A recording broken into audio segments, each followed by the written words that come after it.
नमस्कार दोस्तों आज का दिन यानी 21 दिसंबर 2020 कुछ ऐसी अनूठी दिलचस्पियों से भरा हुआ है कि उन्हें उनकी कल्पना करना जो है ये भी अपने आप में एक अजब एहसास देता है। मित्रों, अगर वो पुराने माया कैलेंडर की बात को माने तो आज क़यामत की रात है। आज सृष्टि का अंतिम दिन है।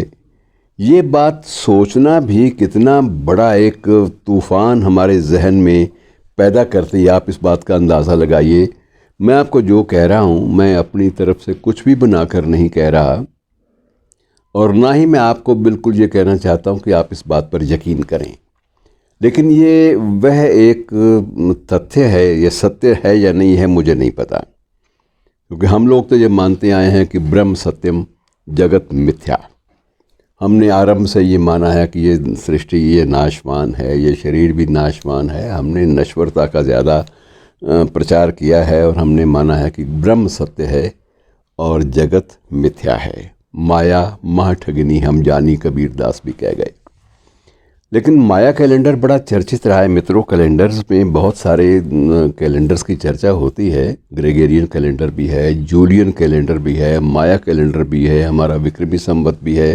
तो बहुत सारे ऐसे कैलेंडर्स हैं जिनकी अपनी अपनी भविष्यवाणियां हैं। और माया कैलेंडर की बात को माने तो 21 दिसंबर की रात जब पहली बार लंबे अरसे के बाद, इसमें गणना में भी फ़र्क आ जाता है, कुछ 400 वर्ष के बाद कहते हैं ऐसा हो रहा है, कुछ लोग कहते हैं 800 वर्ष के बाद, कुछ जो अंतरिक्ष के विज्ञानी हैं वो कहते हैं 5126 वर्ष के बाद ये पहली बार हो रहा है जब बृहस्पति और शनि आपस में हाथ मिलाते हुए देखे जाएंगे, आपस में बिल्कुल एक दूसरे से टकरा कर प्यार से गुजरेंगे।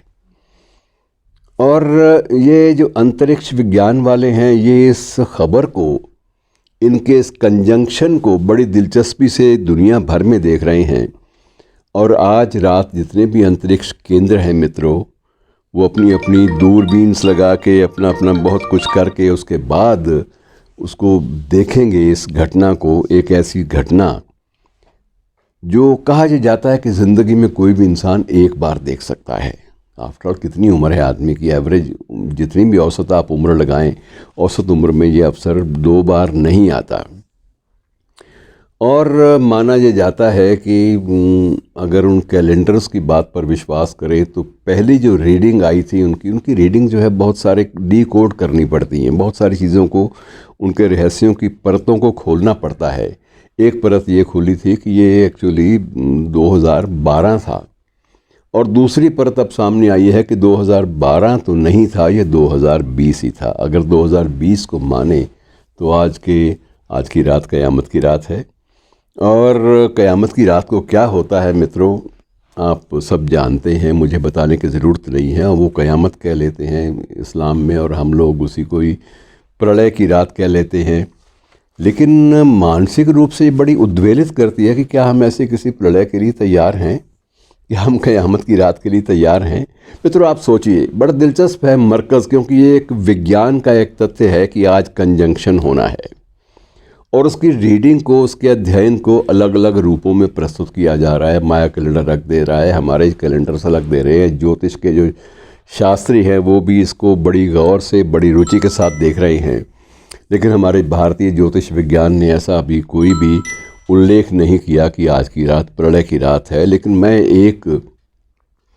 कई बार ये होता है कि जो चीज़ नहीं होनी या जो चीज़ संभव नहीं दिखती, उसके लिए भी हमें थोड़ा सा सोचना ज़रूर दिलचस्प लगता है कि मान लीजिए आज क़यामत की रात है, मान लीजिए ये मेरा भी आखिरी एपिसोड है और आप श्रोता के रूप में ऐसे एपिसोड शायद मेरी ज़ुबानी ना सुन सकें, ये एक कल्पना करने की बात है। तो क्या होगा, क्या बदलाव आएंगे ज़िंदगी में, और क्या बदलाव हमारी आने वाली नस्लों के लिए आएंगे, और पिछली जो अब तक की जो अचीवमेंट्स हैं, जो इतिहास की या प्रागैतिहासिक काल की या पौराणिक काल की, उनका क्या होगा। ये अपने आप में एक सिर्फ दिलचस्पी का मरकज़ है। मैं सिर्फ ये कहता हूँ कभी कभी आदमी को ये चीज़ें भी सोचनी ज़रूर चाहिए। इनके सोचने से फ़ायदा क्या होगा मैं आपको बता देता हूँ। मुझे क्या लगता है कि फ़ायदा क्या होगा। फ़ायदा ये होगा कि हम एक काल्पनिक रूप से हम ये समझते हैं कि आदमी जब भी जिए उस दिन को अपना अंतिम दिन मान के जिए तो आदमी बहुत कुछ अचीव कर सकता है। अंत कब है किसी को पता नहीं है, अगली सांस आनी है या रुकनी है किसी को पता नहीं है। ये सारी चीज़ें मित्रों अलग अलग घटनाक्रमों पर आधारित हैं, अलग अलग कल्पना शक्तियों पर आधारित हैं, काल्पनिक एक प्रकार से बिंब हैं जिन पर हम लोग विचार करते हैं। लेकिन दिलचस्पी का मरकज़ है कि आज दुनिया भर के अंतरिक्ष विज्ञानी इस घटना को देखने के लिए लगे हुए हैं।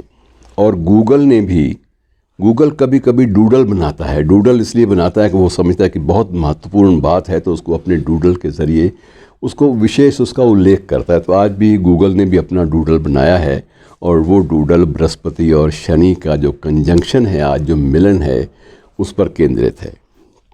गूगल ने अपनी तरफ से कुछ भी इस बारे में कोई भविष्यवाणी नहीं की, ना ही मैं अपनी ओर से भविष्यवाणी करना चाहता हूँ। और आपसे भी मेरा विनम्र आग्रह है कि जब तक जीना है ठीक ढंग से जिएं और अंतिम सांस तक आदमी ये समझे कि नहीं अभी मैंने और जीना है, अभी मैंने और उपलब्धियाँ अपने खाते में दर्ज करनी है। लेकिन मित्रों अगले पल का कुछ भरोसा नहीं है, कुछ भी चीज़ निश्चित नहीं है। पहले इस पे कंप्यूटर पे एक प्रोग्राम आया करता था, द कैलेंडर ऑफ डेथ, आपको शायद याद होगा, अब बंद कर दिया गया है। कैलेंडर ऑफ डेथ में ये था कि आप अपनी तारीख, जन्म की, अपना समय, वो सारी चीज़ें दर्ज करते थे और अपने शरीर की व्याधियाँ, बीमारियाँ, उनका जिक्र भी करते थे। और उन सब का पूरा इतिहास अगर आप ईमानदारी से जिक्र करें तो उसके बाद एक तारीख कंप्यूटर आपको बता देता था कि ये आपकी अंतिम तारीख है, इस तारीख को आप ये जिस्म छोड़ेंगे। इस पर बहुत सारी बहस हुई कि ऐसी चीज़ें नहीं देनी चाहिए, ये सारा अंधविश्वास को पैदा करती हैं। आदमी की जो एनर्जी है, ऊर्जा है, जो जीवनी शक्ति है, उसको भी परास्त करने में या उसको भी हराने में लग जाती हैं चीज़ें। तो ऐसे एहसास क्यों, नकारात्मक एहसास क्यों पैदा किए जाएं? मेरी इसमें थोड़ा सा ये आपसे आग्रह है कि आप ऐसे नकारात्मक एहसासों में ना जिएं, लेकिन आप ये मान के चले फिल्मी गीत की मानंद की जियो तो ऐसे जियो जैसे सब तुम्हारा है और मरो तो ऐसे कि जैसे तुम्हारा कुछ भी नहीं। और दूसरा यह है कि ब्रह्म सत्य है, जगत मिथ्या है। इस बात को हम लोग आज से नहीं बल्कि अर्वाचीन काल से कहते आए हैं। हमारी कल्पना ही अद्वैत की है। हमने बिल्कुल ये मान के हम चले हैं कि इसमें ये जो काया है ये सारी की सारी ये 5 तत्वों से बनी है और 5 तत्वों में विलीन हो जाएगी और हम लोग उसी के अनुसार ही अपनी जीवन शैली जो है उसको ढालते हैं। लेकिन बेहतर मित्रों ये होगा कि हम ऐसी कल्पना में नकारात्मकता तलाश करने के लिए एक सकारात्मक पहलू ये तलाश करें कि यार जितने भी अंतिम क्षण हैं, चाहे वो आज का दिन है माया कैलेंडर के मुताबिक या माया कैलेंडर की कोई और डी कोडिंग के बाद ये हमें पता लगता है कि ये दिन अभी आना है और 20 साल के बाद आना है, तो कम से कम आने वाला वक्त हम बहुत कुछ नया उपलब्ध करने में खर्च कर सकते हैं। एनर्जी हम में अपरिमित है मित्रों। याद रखिए अदम का वो शेर कि ये अलग बात है तामीर ना हो, ये अलग बात है तामीर ना हो, हर एक जहन में कुछ ताजमहल होते हैं। तो हम जो जहन में हमारे ताजमहल हैं उनका निर्माण करें। ताजमहल का मतलब सिर्फ एक मकबरा नहीं है, ताजमहल सौंदर्य का प्रतीक भी है। हम अपने जीवन में कुछ सकारात्मक पहलू, कुछ ऐसे पहलू लाएं जिनसे ज़िंदगी बेहतर बन सके। और छोड़ दीजिए माया कैलेंडर जो कुछ कहता है वो सच पहले भी नहीं हुआ था, कई बार वो झुठलाया जा चुका है। और कई बार ये है कि ग्रेगोरियन कैलेंडर भी झुठलाया जा चुका है और कई बार जूलियन कैलेंडर के ऊपर भी आक्षेप हुए हैं। ये सारी चीज़ें सिद्ध करती हैं कि अंतरिक्ष विज्ञानियों ने, ज्योतिषियों ने, ज्योतिष शास्त्र के ज्ञाताओं ने और इन बातों को, एस्ट्रोनॉमी की विज्ञान में लगे हुए लोगों की बातों को अगर हम थोड़ा सा देखें तो लोगों ने इस बारे में मशक्क़त तो बहुत की है। ये तो आप मान के चलेंगे। उन्होंने ग्रहों का बर्ताव, ग्रहों की जो गणना है वो उनकी बिहेवियर पैटर्न, ग्रहों का, उनकी चाल, उनकी गति, इसके बारे में अध्ययन तो खूब किया है और बहुत सारी बातें सही भी साबित हुई हैं। सही का मतलब मेरा ये है कि हम आज जो अनुमान लगाते हैं कि आज से 100 साल के बाद ग्रहण किस दिन आएगा, वो होता यही है कि ग्रहण उसी दिन बनता है। ये एक गणितीय जो गणना है, जो मैथमेटिकल कैलकुलेशन है, ये बिल्कुल सही उतरी है। इसलिए ये मानकर चलिए कि ये सारा कुछ मिथ्या नहीं है, मशक्क़त बहुत हुई है, लेकिन ये ज़िंदगी मित्रों किसी के समझ में नहीं आई। आपके और मेरे क्या समझ में आएगी। बहरहाल ये मान के चलिए कि आज का दिन अंतिम दिन नहीं है और हम लोग फिर मिलेंगे। शुक्रिया दोस्तों।